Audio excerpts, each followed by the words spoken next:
68 points this week. Not massive, but it's another green arrow and we move up to 606,000 overall. The defense was decent. O'Reilly kept a clean sheet in a tough win over Leeds, and Gabriel assisted Saliba for the equaliser. Meanwhile, Van Hecke hit the DEFCON. The midfield was almost perfect, except for Rodgers. Bruno and Wilson both scored and assisted, while Semenyo got City's only goal. Dango also picked up an assist in their thrilling win over Burnley. Up front, it wasn't what we hoped for.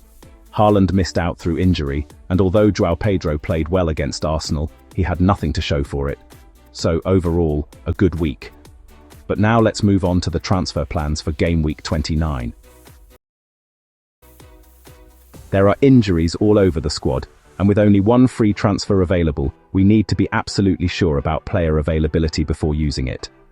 If Haaland is ruled out for a few more weeks, we may be tempted to move to Hugo Ekitike or Thiago.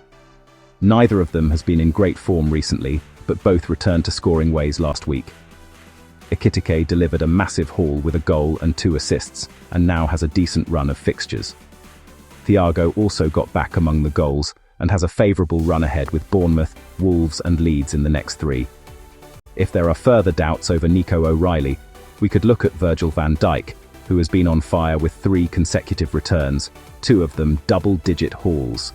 In that run, he scored twice, assisted once, and kept 2 clean sheets. With Wolves and Spurs up next, he looks like a very strong option. None of these transfers are confirmed yet, so we'll need to keep a close eye on the upcoming press conferences. With the transfer decisions sorted, let's take a look at the squad ahead of the Gameweek 29 deadline. It's David Raya once again in goal despite failing to keep a clean sheet in his last 4 matches. He now faces a Brighton side who haven't been firing lately, scoring just 4 goals in their last 4 games. Joining him is Gabriel, who's had 2 returns in his last 4. He now faces Brighton away from home, and interestingly, most of his points this season have come on the road, with 2 goals and 3 assists in away matches. Nico O'Reilly is in outstanding form with 3 consecutive returns, 2 of them double-digit hauls. In that spell, he's scored 3 goals. No defender can match that tally. He now faces a struggling Forest side who've scored just twice in their last 4 matches. Our final defender is Chris Richards.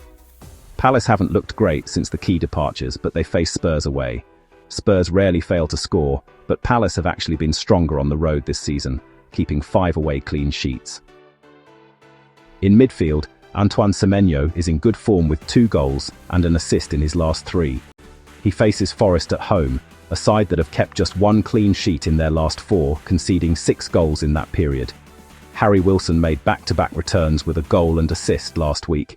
He now faces West Ham, who have improved recently, but did concede a whopping 5 goals against Liverpool. If he's fit, he could easily continue his run. Dango Ouattara picked up an assist last week from a perfectly delivered corner for Mikkel Damsgaard's goal. He now faces a Bournemouth side with just 1 clean sheet in their last 4 matches.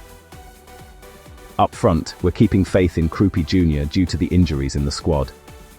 He hasn't returned in 4 consecutive matches, but he now faces a Brentford defence without a clean sheet in their last 4, conceding 8 goals in that time. João Pedro had returned in 6 straight matches before blanking last week. Despite that, he was heavily involved, generating 0.49 xG and taking 4 shots, more than anyone else in the match versus Arsenal. He now faces an Aston Villa side in mixed form, so he could bounce back. Bruno Fernandes returned from 3 consecutive blanks with a goal and assist. He also had 4 shots against Palace and created a game-week high 6 chances. He now faces Newcastle away, who haven't kept a clean sheet in their last 6, conceding 15 goals, more than any other team in that period. Finally, there's a slight injury doubt over Erling Haaland after he missed the last game, but we're hopeful he starts. He faces a Forest side without a win in 5, conceding 7 goals during that run. Despite the injury concern, we're sticking with him for the armband. If he doesn't start, Bruno will be on standby. What about you? Who's your captain, and how is your team shaping up for Gameweek 29? Let us know in the comments below. That's it for Gameweek 29. If you're new here, hit subscribe for weekly FPL tips, join our mini-league linked below, and smash that like button.